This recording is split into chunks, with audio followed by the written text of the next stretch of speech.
तो जी हाँ प्यारे बच्चों, आपका यहाँ पे डिमांड पर मैं आपका यहाँ पे लेके आ चुका हूँ त्रैमासिक आकलन 2022-23 का क्लास आपका 7 का यहाँ पे विज्ञान यानी आपका प्रौद्योगिकी का आपका पेपर आज आज अभी अभी हाँ एहे रहा नहीं जाता, तड़प ही ऐसी है ना। नहीं नहीं सुके सुके सुके। और जैसा कि आप जानते हैं कि आपका ये पेपर कब होगा, आपका ये पेपर होने वाला है आपका यहाँ पे 29 आपको सितंबर को, ठीक है। तो 29 सितंबर का पेपर आपका यहाँ पे पूरा आपका रियल है, ये पेपर आपको डाउट नहीं करना है। अभी मजा आएगा ना भिड़ो। मेरे पास विद्यालय पर ऑलरेडी आ चुका है और आपको मैं, क्योंकि मैं खुद टीचर हूं, तो आपको इसका सलूशन भी लेके आया हूं। क्या बात है सर, क्या बात है सर, क्या बात, ये बात है।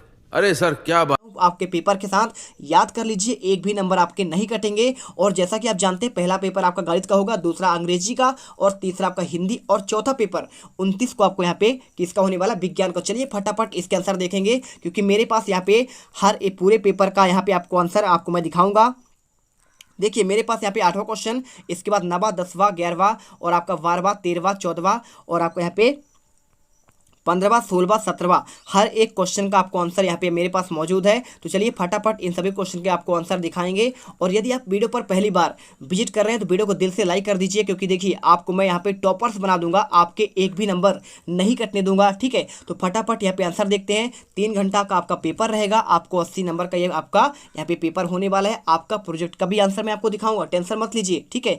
यहाँ पे आपको ID लिखना है, और यहाँ पे आपको परीक्षार्थी का नाम करना है, और इसके बाद आपको यहाँ पे साला का नाम। देखिए सबसे पहले आपको यहाँ पे आता है, आपको कुछ निर्देश पढ़ना है, तो निर्देश पढ़ लीजिए। सभी प्रश्न को करना अनिवार्य है, और दिए गए प्रश्नों के उत्तर इसी प्रश्न पत्र पर लिखना है, तो कोई दिक्कत नहीं। मैं आपको यहाँ पे 80 में से 80 दिलाऊंगा, इसकी मैं गारंटी लेता हूँ। इसके बाद क्वेश्चन आता है आपका वस्तुनिष्ठ क्वेश्चन, ठीक है। पहला क्वेश्चन, जीवन की मूल इकाई आवश्यकता क्या नहीं होती है। देखिए आपको यहाँ पे भोजन के बिना आप नहीं जी पाएंगे, वायु के बिना आप यहाँ पे नहीं जी पाएंगे, जल के बिना भी आप नहीं जी पाएंगे, ठीक है। पिएंगे नहीं तो आपके जिएंगे कैसे, लेकिन कपड़े के बिना, ये आपका मूल आवश्यकता में आपका नहीं आता है, क्योंकि कपड़ा की जगह आप चाहे तो क्या कर सकते हैं, आप तो कुछ भी कर सकते हैं, ठीक है। आप यहाँ पहन सकते हैं, तो आपको यहाँ पे मूल आवश्यकता में आपको कपड़ा नहीं आता है। और क्योंकि आदिमानव लोग थे तो क्या करते थे, पत्तियों और छाल का उपयोग करते थे। और इसके बाद देखिए नेक्स्ट आपका सेकेंड क्वेश्चन, इनमें से जल चक्र की प्रक्रिया कौन सी होती है। तो आपको आंसर करना है, आपको यहाँ पे द नंबर बाष्पन और आपका संघनन होगा।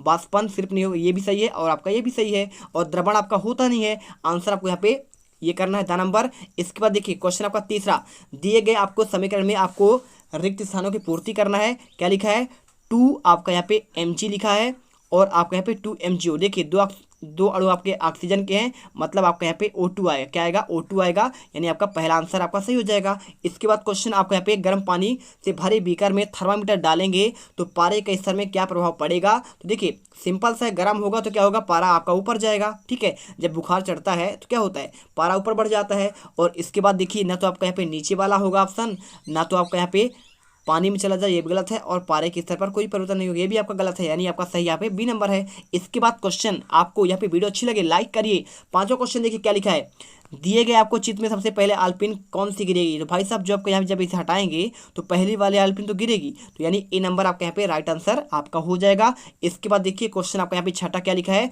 आपको ये चित्र दिया गया है, और ये चित्र में पूछा गया आपका ये क्या है, ठीक है।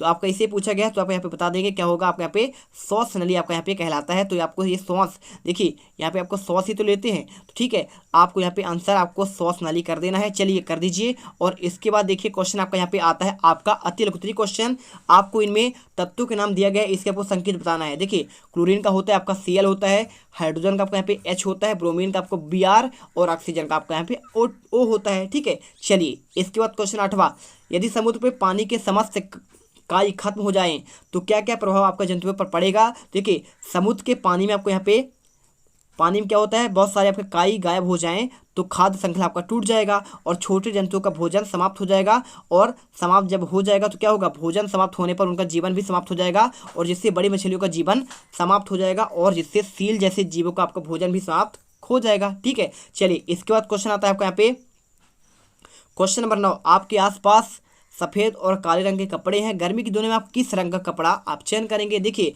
गर्मी की दिनों में क्या होता है, काला जो होता है ये आपके प्रकाश को ऑब्जर्व करता है, ठीक है। तो आप क्या करोगे, आप वहाँ पे हमेशा काले का यूज नहीं करेंगे, बल्कि क्या करेंगे, सफ़ेद का यूज करेंगे, जिससे क्या होगा, आपका यहाँ पे आपको जो धूप है वो परावर्तित हो जाए। देखिए सफ़ेद कपड़े विकिरण उष्मा के अच्छे परावर्तक होते हैं, और रंगीन कपड़े अपने ऊपर आपतित अधिकांश विकिरण ऊष्मा को अवशोषित कर लेते हैं, इसलिए गर्मियों में सफ़ेद कपड़े हमें गर्मी महसूस नहीं होने देते हैं तथा सर्दियों में रंगीन कपड़े हमें गर्म रखते हैं। आपको समझ में आ गया। चलिए, तो गर्मी में आपको यहाँ पे काला कपड़ा आपको यूज नहीं करना है क्योंकि इससे आपका गर्मी और बढ़ जाएगा, और ठंडी में आपको काला यूज करना है क्योंकि आपको ठंड लगता है तो गर्मी चाहिए, तो काला पहनेंगे तो आपको यहाँ पे ज़्यादा धूप आपको यहाँ पे अवशोषित होगा ऊष्मा। चलिए, क्वेश्चन आपका 10वां यहाँ पे लिखा है, श्वास लेते और छोटे समय सीने में होने वाले परिवर्तन को लिखिए।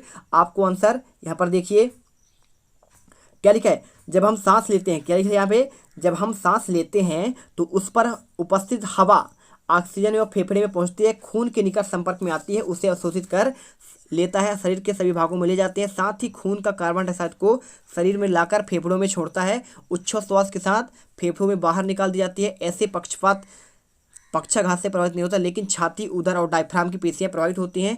श्वसन से जुड़ा विभिन्न पेशियों के संकुचन में फेफड़े फैल जाते हैं, जिससे छाती के भीतर दबाव बदल जाता है और फेफड़ों में हवा भर दी जाती है। यह निश्वास है जिसके लिए पेशी शक्ति की आवश्यकता होती है, और इन्हीं पेशियों के शीतलन के साथ साथ आपके फेफड़े से हवा बाहर निकलती है और आप उच्छ्वास कर पाते हैं। चलिए, क्वेश्चन आपका यहाँ पे 11वां, जंतु रेशे का उपयोग कर आपके दैनिक जीवन में कहाँ का उपयोग करते हैं, आपको उदाहरण सहित आपको बताना है। देखिए, आपको यहाँ पे सिंपल तरीके से रेशम कीट से रेशम, भेड़, बकरी, याक ऊन की प्राप्त की जाती है। अतः रेशम और ऊन जानतो रेशे हैं। ऊंट, लामा और एल्पेको बालों को भी ऊन प्राप्त करने के लिए संसाधित किया जाता है। भारत में अधिकतर भेड़ों को ऊन प्राप्त करने के लिए पाला जाता है। भेड़ के शरीर पर उगने वाले बालों में विशेष गुण होते हैं और उन्हें वस्त्र के उत्पादन के लिए अनुकूल बनाते हैं। ऊन का उपयोग कई तरह के कपड़े और वस्त्र के निर्माण में होता है। चलिए, इसके बाद क्वेश्चन आता है 12वां, यहाँ पे मनुष्य के शरीर में जल की आवश्यकता क्यों होती है, आपको इसका आंसर करना है। तो देखिए, आपको सिंपल तरीके से आंसर करना है। स्वस्थ मनुष्य को पीने के लिए प्रतिदिन